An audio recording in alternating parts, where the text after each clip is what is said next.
gitu. Enggak, aku pernah beberapa kali, bahkan maaf ya, bukan membicarakan istri aku yang kemarin. Iya. Itu salah satu orang yang nggak bisa masak. Saya rumah tangga 1 tahun hampir sama dia nggak bisa masak. Tapi bukan jadi masalah buat saya, gitu loh. Saya tengah malam lapar sering, gitu loh. Mam, Kok lu sedih gitu sih? ya karena it's my true life. Ini untold story to my life.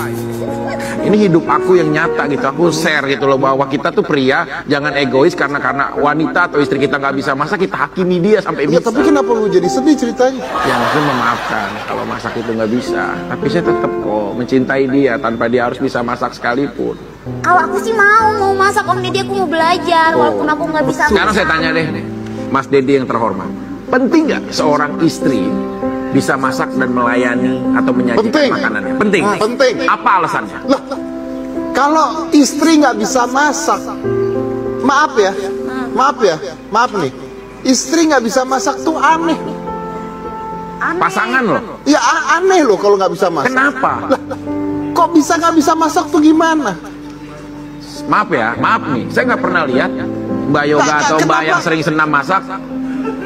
Maaf nih, saya nggak pernah lihat Mbak Yoga yang calonnya Mas Deddy itu maksudnya memasak, tapi Mas Deddy tetap mencintainya.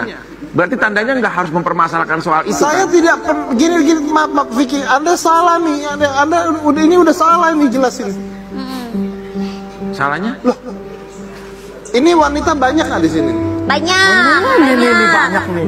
Tanya satu-satu bisa masak? Bisa masak nggak? Ya kalau cuma masak air orang bisa jawab. Siapa yang bilang ngomong masak? Masak air bukan masak. Ada orang nggak bisa masak? Jangan Ada? berantem.